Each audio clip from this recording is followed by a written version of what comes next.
안녕하세요. 위엔나입니다. 9월 둘째 주 미국 증시와 한국 증시가 따로 움직이는 것 같은 모습을 보인 한 주였는데요. 미국 시장은 음봉으로 마감했습니다. 사실 투자하는 과정에서 하루나 또는 며칠 정도 하락을 하거나 상승을 하거나 하는 것은 큰 방향에서 보면 의미가 없는 일입니다. 중요한 것은 현재 위치와 방향이죠. 현재 지수는 그 코로나 이전 고점이 위치한 곳입니다. 그러니까 당장 다음 주에 추가 하락도 가능하고 반등했다가 다시 하락할 가능성도 있습니다.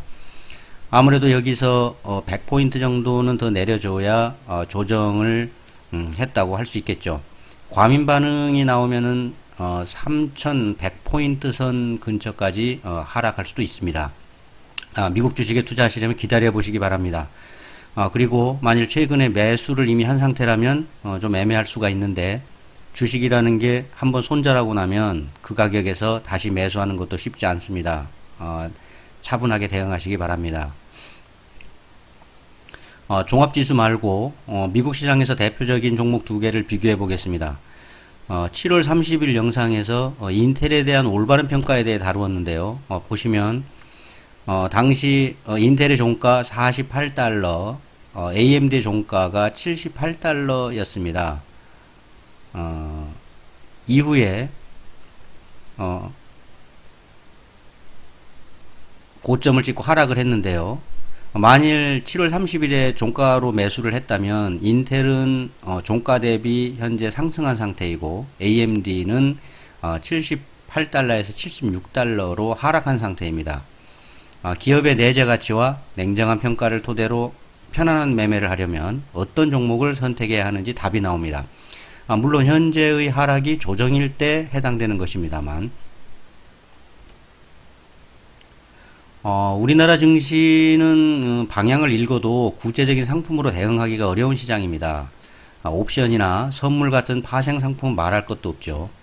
10일에 9월물 만기가 끝나고 새로운 월물이 시작되었는데, 항상 말씀드리지만 우리나라 시장도 차분하게 대응하시길 빕니다. 미국처럼 시장이 좀 조정을 해주면 좋겠는데 장중 조정으로 마무리하는 모양새입니다. 이건 그렇게 반가운 일은 아닙니다. 시장이 어떻게 움직이건 경제지표를 짚어가는 게 최선입니다. 이번 주에 미국 시장은 고점 3446에서 저점 3295로 변동성이 크게 나왔습니다. 그것도 최근에 미국 주식에 대해 일방적으로 호평하는 방송들이 많이 나오던 타이밍에 맞춰서 하락을 해서 유감입니다. 우리나라 시장도 아슬아슬한 위치에 있습니다. 주의해야겠습니다. 달러 흐름 살펴보겠습니다. 금요일 원달러 환율은 1187원으로 마감했습니다. 이번 주에 달러화가 강세를 보이고 있죠. 다시 달러 인덱스는 93.5 수준으로 올라왔다가 꺾이는 모습인데, 여기서 다음 움직임이 중요할 것 같습니다. 달러 인덱스도 중요한데, 이거는 7개국 통화 비교한 것이고, 유로화 대비 환율, 자, 이것이 또 중요하죠. 최근 22회의에서 달러 대비 유로화 가치를 방어적으로 관리하겠다는 태도를 보였죠. 미국은 약달러를 용인하려 하고, 유로 입장에서는 그대로 수용하기 힘든 상황이기 때문에 어떤 강한 정책으로 대응을 하지 않을까 시장이 주목했는데 큰 변화 없이 지나갔습니다. 라가르드 총재가 경기 회복에 대한 부분이 불투명하다고 평가하면서도 유로존의 경제 성장률에 대해서는 전망치를 마이너스 8.7%에서 마이너스 8%로 높였습니다. 이런 상태라면 코로나가 갑자기 확산되거나 경기가 급속도로 악화되지 않으면 회복 추세가 이어질 거라고 본다는 이야기입니다. 달러 가치가 아래로 완만하게 움직이면 증시나 금 시세에는 도움이 될 겁니다. 달러 대비 유로화 가치의 월 단위 흐름입니다. 달러 가치가 추가 하락하는 방향이라면 말씀드린 대로 금이나 주식시장의 상승과 맞물릴 수가 있겠습니다. 물론 그 정도가 심해지면 문제가 발생하겠지만요. 미국 금융위기 당시에 유로화 가치가 급격히 높아졌다가 남유럽 위기와 유로존의 혼란이 거듭되면서 하락하는 모습을 보여줬습니다. 현재는 미국이 선택의 그 폭이 크기 때문에 달러 가치 하락, 즉 유로와 같이 상승 가능성이 커 보입니다. 특별한 이슈가 없는 상태에서 주요국 통화와 비교한 그 달러 인덱스 현재 구간에서 방향을 탐색하는 기간을 거칠 것 같습니다. 기다리면서 계속 모니터링 합니다.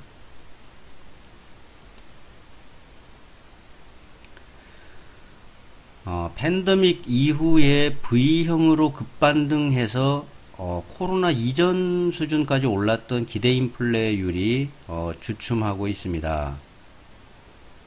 그리고 10년물 국채금리도 하락하는 모습을 보였던 한 주였는데요.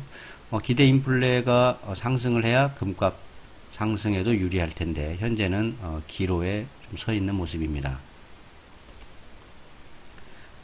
10년물 국채금리인데요. 이게 10년물 실질금리가 반등하는 모습입니다. 인플레 기대가 낮아지는 건데요.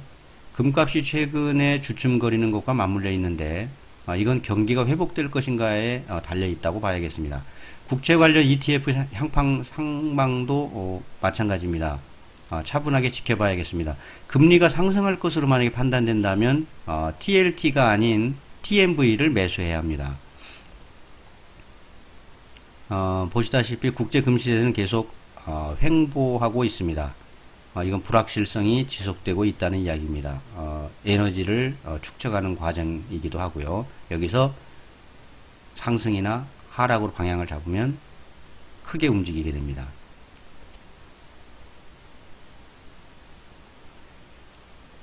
어, 10년물 국제금리 그래프인데요. 붉은 선까지 상승할 수 있다고 예상합니다.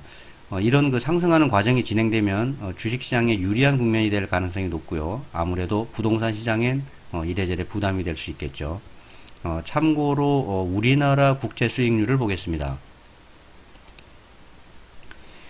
비교할 만한 몇몇 국가들의 10년물 국채 수익률입니다. 수익률이 높다는 것은 긍정적으로 보면 사회가 아직 짜임새가 떨어져서 활력이 있다는 것이고, 부정적으로 보면 회수 확률이 그만큼 낮아 보인다는 거죠. 그 나라에 뭔가 불안정한 요소들이 많다는 것인데요. 우리나라를 보면 1.53%네요. 이 수치는 몇 년 전에 국가부도 상태에 직면했던 그리스보다도 못합니다. 그리고 바웬사로 유명한 동구의 폴란드보다 저평가되는 그런 상태입니다. 마치 악의 축으로 불리는 중국과 큰 차이가 없는 정도입니다. 아시아의 용으로 불리는 대만이나 홍콩하고는 아예 비교가 안 되고요. 일본은 0.019%입니다. 이건 비교하는 것 자체가 자존심에 타격받을 일입니다. 언뜻 생각에 후진국으로 생각하기 쉬운 그런 태국보다 국제금융시장에서는 더 못한 평가를 받고 있습니다. 왜 대한민국은 국제금융시장에서 이런 평가를 받고 있을까요? 한국이 국가적 안정성이 이런 평가를 받는 근본적인 이유 중에 가장 큰 것이 바로 북한 리스크입니다. 한국은 분단 국가인데다가 그 분단 상대가 깡패 정권이라고 할 수 있는 북한과 마주하고 있다는 점이 우리에게 이런 피해를 주고 있는 거죠. 국채에 이자를 많이 붙여줘야 한다는 것은 그만큼 국익에 손해가 되는 것이니까요. G7 회의가 어떻고 저떻고 뉴스에 나오기도 했지만 국제금융시장에서는 우리가 우습게 알고 있는 나라보다 더 천대받고 있다는 게 현실입니다. 이것이 바로 생각 따로 현실 따로라는 것입니다. 안타까운 일입니다. 경제지표입니다. 목요일인 10일 매주 목요일에 발표되는 실업급여 청구 건수인데요. 일단 실업 관련 수치는 예상 대비 나쁘게 나왔습니다. 도표 보시면 신규 청구가 88만 4천 건, 이건 전주와 같고 계속 급여를 받고 있는 실업자 수는 93,000건 약간 증가했는데 사실 이건 큰 의미를 부여할 만한 그런 수치는 아닙니다.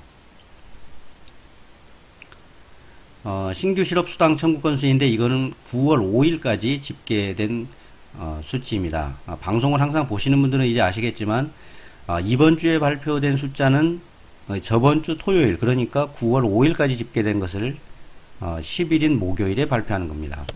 계절 여건을 반영한 것이고 저번 주와 같은 88만 4천 건이었습니다.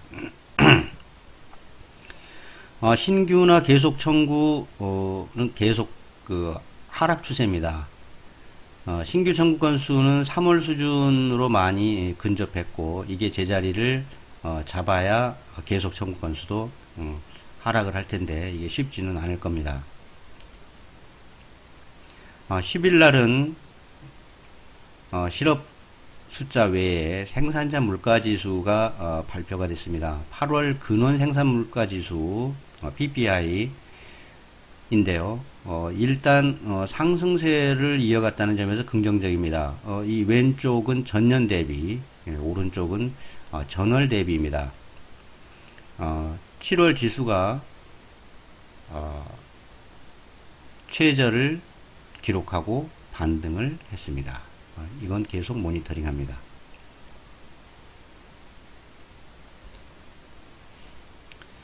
백신에 대한 기대는 당분간 수면 아래로 들어간 분위기입니다. 코로나의 확산도 범위 안에 있습니다. 미국 증시는 불안한 가운데 추세 전환은 아니지만 하락폭은 본인 예상보다 클 수 있습니다. 당황하지 않으려면 차분하게 대응하시기 바랍니다. 기다려야 합니다. 오늘 영상이 도움이 되신다면 구독, 좋아요 부탁합니다. 감사합니다.